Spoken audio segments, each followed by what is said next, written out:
Dear student, the concept academy के YouTube channel Abhiram classes में आपका स्वागत है।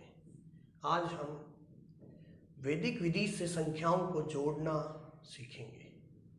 आज वैदिक विधि से संख्याओं को किस प्रकार जोड़ा जाता है वो आज अपन सीखेंगे।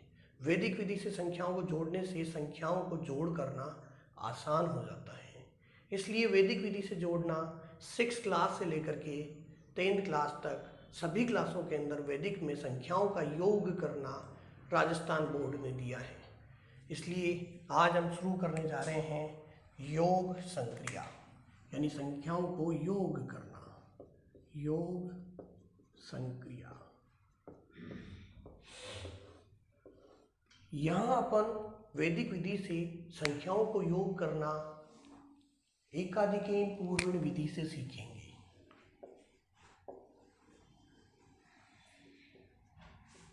एकाधिकेन पूर्वेण, एकाधिकेन पूर्वेण यानी एक अधिक लेना।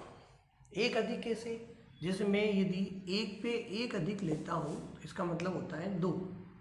0 पे एक अधिक लेना, 0 से एक ज़्यादा कितना होगा 1। 2 पे एक अधिक, 2 पे एक अधिक का मतलब कितना होगा 3। इस बात पे जरूर ध्यान रखें, यदि किसी संख्या पर डॉट लगा हुआ है, यदि किसी संख्या पर डॉट लगा हुआ है तो उसका मतलब उससे एक ज़्यादा। जैसे 7 पर एक अधिक का मतलब क्या होगा 8। तो अपने को एक अधिक का क्या मतलब होता है ये अपने को आना चाहिए।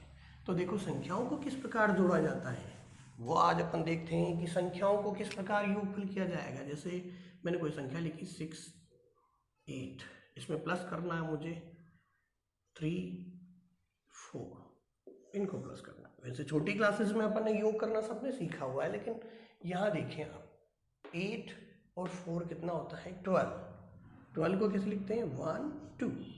यहाँ से 2 को तो यहाँ नोट कर देते हैं और जो ये 1 जो एक्स्ट्रा है उसको इधर एक अधिक के रूप में ट्रांसफर कर देते हैं। इसके जस्ट पड़ोस में, इसके पड़ोस में ही इसको ट्रांसफर करना है। एक अधिक जो था उसको एक अधिक इधर 3 पे एक अधिक दे दिया। अब ये कितना है 3 नहीं है, ये कितना है 4। 6 और 4 कितना होता है 10। 6 और 4 कितना होता है 10। 10 में से 0 को तो यहाँ लिखेंगे।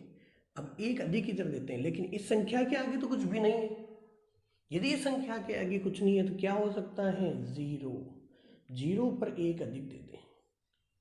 अब इधर भी प्लस करें तो ये क्या कितना है 1। तो इन संख्याओं को इस प्रकार वैदिक विधि से जोड़ा जाता है। इसमें आपको यही ध्यान रखना है कि एकाधिकेन पूर्वण में किस तरह से जोड़ा जाएगा। जो एक अधिक आता है उसको पड़ोस की संख्या पर दे दिया जाए, और जब जोड़ा जाए तो उस पड़ोस में एक अधिक करके ही जोड़ें। नेक्स्ट एग्जाम्पल, हम थोड़ा बड़ा एग्जाम्पल ले लेते हैं। जैसे 1, 6, 5, 9, इसमें प्लस करना है 7, 3, 6, 4, इनको प्लस करना है, इनको प्लस करना है।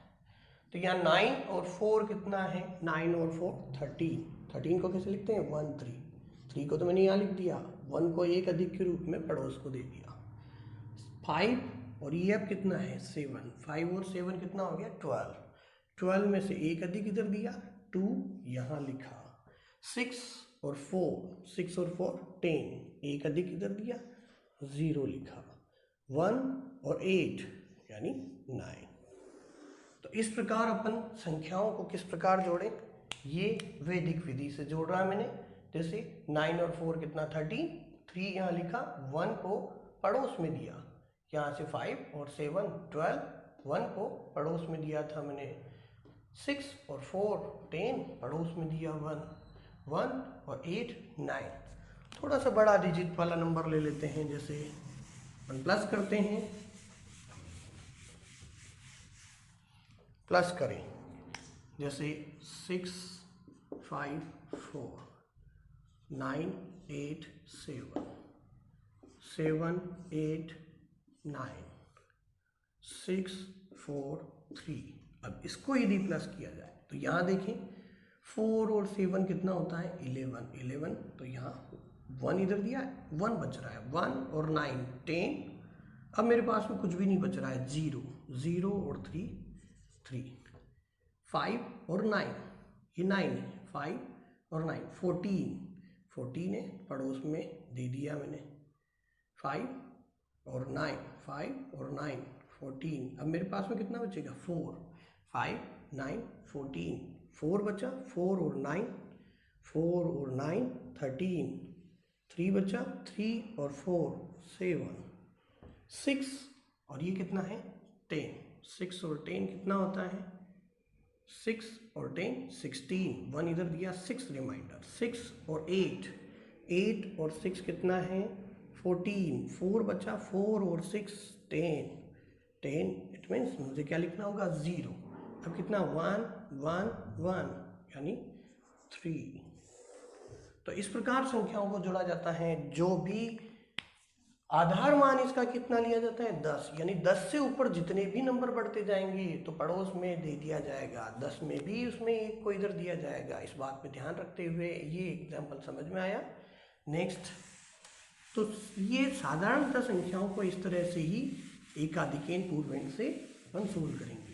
अब अपन देखते हैं मापन की इकाइयों का योग किस प्रकार किया जाता है। इसका मापन की इकाइयों के योग, मापन की इकाइयों के योग। मापन की इकाइयाँ कौन कौन सी हैं, जैसे किलोमीटर, मीटर, किलोग्राम, ग्राम, लीटर, मिलीलीटर, रुपए, पैसे या फिर घंटे और मिनट, ये सब मापन की इकाइयाँ। इन सबसे अपन मापन करते हैं अलग अलग, समय का मापन, रुपए पैसे का मापन, लिक्विड का, सॉलिड का या दूरी का मापन। तो यहाँ देखते हैं किलोमीटर, 1 किलोमीटर में कितने मीटर होते हैं 1000 मीटर, 1 किलोग्राम में कितने ग्राम होते हैं 1000 ग्राम, 1 लीटर में कितने मिलीलीटर होते हैं 1000 मिलीलीटर, 1 रुपये में कितने पैसे होते हैं 100। लेकिन यहाँ थोड़ा सा चेंज है, 1 घंटे में कितने मिनट होते हैं 60। केवल यही क्वेश्चन चेंज है, अदरवाइज ये नॉर्मल तरह से ही सोल्व किया जाएगा, जिसमें आधार वैल्यू कितनी ली जाती है 10। यहाँ देखते हैं किलोमीटर मीटर का एक क्वेश्चन लेकर के देख लेते हैं। किलोमीटर मीटर, सेंटीमीटर भी हो सकता है, क्योंकि 1 किलोमीटर में कितने मीटर होते हैं 1 किलोमीटर में 1000 मीटर, 1 मीटर में सेंटीमीटर कितने होते हैं 100 सेंटीमीटर। तो यहाँ से जैसे मैंने एग्जांपल लिया, जैसे 26 किलोग्राम किलोमीटर, मीटर में मैंने ले लिया जैसे 86 मीटर, लेकिन 86 1000 होते हैं तो यहाँ 0 देना पड़ेगा इसको। यहाँ सेंटीमीटर में मैंने लिख लिया जैसे 73 सेंटीमीटर, और यहाँ दे दिया 13, और यहाँ मैंने 126 लिया, और यहाँ मैंने जैसे ले लिया 59। इनको मुझे प्लस करना है। 3 और 9 कितना होता है 12, 1 इधर दिया, क्या लिखेंगे 2, 7 और ये कितना है 6 और 7 कितना होता है 13, 3 इधर लिखा और 1 इसको दिया, 6 और 7 वापस 6 और 7 कितना होता है 13, 3 लिखेंगे 1 इसको देंगे, 8 और ये कितना है 3, 8 और 3 कितना होता है 11, 1 इधर देंगे। नेक्स्ट ये कितना हो गया 2 और 6 और 3 9 और 2 और 1 3। तो इस प्रकार अपन संख्याओं को योग करेंगे। अब यहाँ क्वेश्चन किलोग्राम ग्राम में भी हो सकता है, लीटर मिलीलीटर में भी हो सकता है, और रुपए और पैसे में भी हो सकता है। वैसे अपन रुपए पैसे का एक एग्जाम्पल लेकर के देख लेते हैं, जैसे रुपए पैसे में क्वेश्चंस को किस तरह से सोल्व किया जाता है। जैसे मैंने लिया है रुपए के अंदर ले लिया और इधर मैंने पैसे लिख दिए। जैसे मैंने रुपए लिखे हैं 108 और पैसे के अंदर लिख दिए जैसे 77 पैसा, इधर लिखा 292 और इधर मैंने लिख लिया 67 पैसा। 7 और 7 कितना होता है 14, लेकिन 1 इधर देंगे और इधर क्या लिखेंगे 4, यहाँ 7 और 7 कितना होता है 40 और यहाँ 1 इधर दे देंगे। 8 और 3 कितना होता है 8 और 3 11, 1 यहाँ लिखेंगे और 1 इसको दे देंगे। यहाँ 0 और ये कितना है 10, 1 इधर देंगे 0 लिखेंगे, 1 और 3 कितना होता है 4। तो इस प्रकार अपन रुपए पैसे का भी सम करते हैं। अब देखते हैं नेक्स्ट क्वेश्चन अपन लेते हैं रुपए और पैसे में। जैसे मैंने रुपए ले लिए 137 रुपीज़ और पैसे के अंदर ले लिया जैसे 77 पैसा। इधर मैंने जैसे रुपए के अंदर ले लिया 285 रुपीज़ और पैसे के अंदर ले लिया 65 पैसा। इन दोनों को मुझे यदि सम करना है तो 7 और 5 कितना होता है 12, यानी 1 इधर देंगे 2 यहाँ लिखेंगे। 7 और 7 कितना होता है 14, तो 1 इधर देंगे और 4 यहाँ लिखेंगे। 7 और 6 कितना होता है 13, 1 इधर देंगे और यहाँ 3 और ये 9, 3 और 9 कितना होता है 12, तो 2 यहाँ लिखेंगे और 1 इधर देंगे, 1 और ये कितना है 3, 4। तो इस प्रकार अपन रुपए पैसे वाले क्वेश्चंस को भी इसी प्रकार करेंगे। इन सबके अंदर आधार मान 10 हैं, लेकिन सबसे इम्पोर्टेंट अपने को ध्यान में रखने वाले जो क्वेश्चंस हैं वो हैं आवर और मिनट वाले क्वेश्चंस।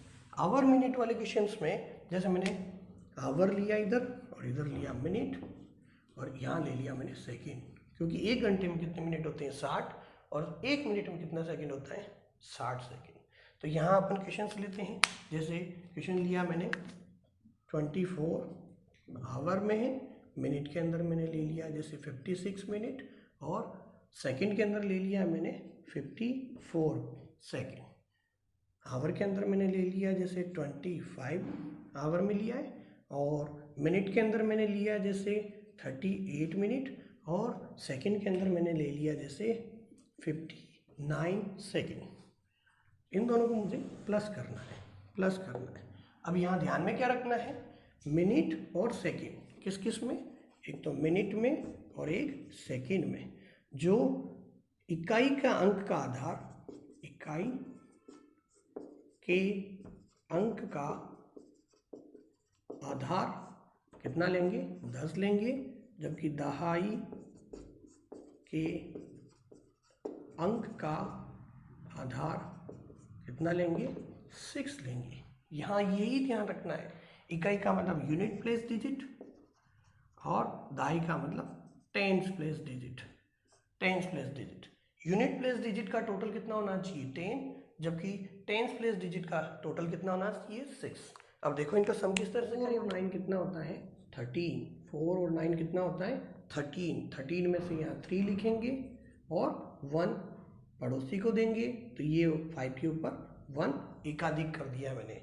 अब ये कितना हो गया 5 और 6 कितना होता है 11, 5 और 6 कितना होता है 11। अब मेरे को देखना है कि यहाँ तो दहाई के अंक का आधार कितना लेना है 6, जबकि 6 से ये कितना ज़्यादा है 5। तो 6 से ये 5 ज़्यादा है, तो यहाँ पड़ोस में 1 अधिक देंगे, क्योंकि यहाँ दहाई का आधार कितना लेना था 6, जबकि 6 से ये कितना ज़्यादा है 5 ज़्यादा है, तो ये पड़ोसी को 1 दे करके निकलेगा, क्योंकि दहाई में आधार कितना लेना था 6। अब ये कितना 6 और 9 और 6 कितना होता है 15, तो पड़ोसी को 1 दिया 5 नोट किया। अब ये कितना 5 और 4 कितना 9, लेकिन मिनट और सेकंड के अंदर तो दहाई के अंक का आधार कितना लेना है 6 से ये कितने ज़्यादा है 3 ज़्यादा है 9 और पड़ोसी को 1 दे देगा। अब इसमें ध्यान नहीं रखना है इकाई दहाई का, इसमें कुछ भी ध्यान नहीं, केवल मिनट और सेकंड में ही ध्यान रखना है। 5, 4 और ये 6 कितना हो गया 10 है, तो पड़ोसी को दिया और यहाँ 0 लिखा। 2 और 3 कितना होता है 5। तो इस प्रकार अपन आवर और मिनट वाले क्वेश्चंस को करेंगे। मिनट और आवर के क्वेश्चंस में वापस देख लेते हैं अपन। यहाँ मैंने कैसे किया 4 और 9 13, 3 यहाँ लिखा, पड़ोसी को 1 दिया। 5 और ये कितना 6 और 5 11, जबकि दहाई के अंक का आधार कितना था 6 और 11 का गैप कितना था 5 का, तो पड़ोसी को 1 दिया। यहाँ से 6 और 9 और 6 कितना हो गया 15, पड़ोसी को 1 दिया, 5 यहाँ नोट किया। 5 और ये कितना 9 हो जाएगा, 5 और 4 9, जबकि 6 से कितना ज़्यादा है 9, 3 ज़्यादा है, पड़ोसी को 1 देंगे। 4 और 6 10, पड़ोसी को 1 दिया 0 और 4 और 3 2 और 3 कितना होता है 5। तो इस प्रकार अपन केवल विशेष अपने को ध्यान केवल मिनट और आवर वाले क्वेश्चंस में ही अपने को ध्यान में रखना है। अदर वाले सारे क्वेश्चंस का आधार वैल्यूज कितनी होती है 10। तो अपने को यही ध्यान रखना है कि इकाई के अंक का आधार कितना होता है 10, जबकि दहाई के अंक का आधार कितना होता है 6। ये किस में ध्यान रखना है, आवर और मिनट वाले क्वेश्चंस में। तो योग संक्रिया के आज अपने सारे क्वेश्चंस देख लिए। वैदिक विधि से यदि किसी संख्याओं को योग किया जाए तो बहुत सरल प्रकार से योग हो जाता है। इसलिए अब नेक्स्ट वाले वीडियोस में अपन संख्याओं को व्यवकलन करना देखेंगे। वीडियो यदि पसंद आए तो लाइक शेयर सब्सक्राइब जरूर कीजिए, ताकि आपको आगे के सारे वीडियोस आपको मिलते जाएं। धन्यवाद।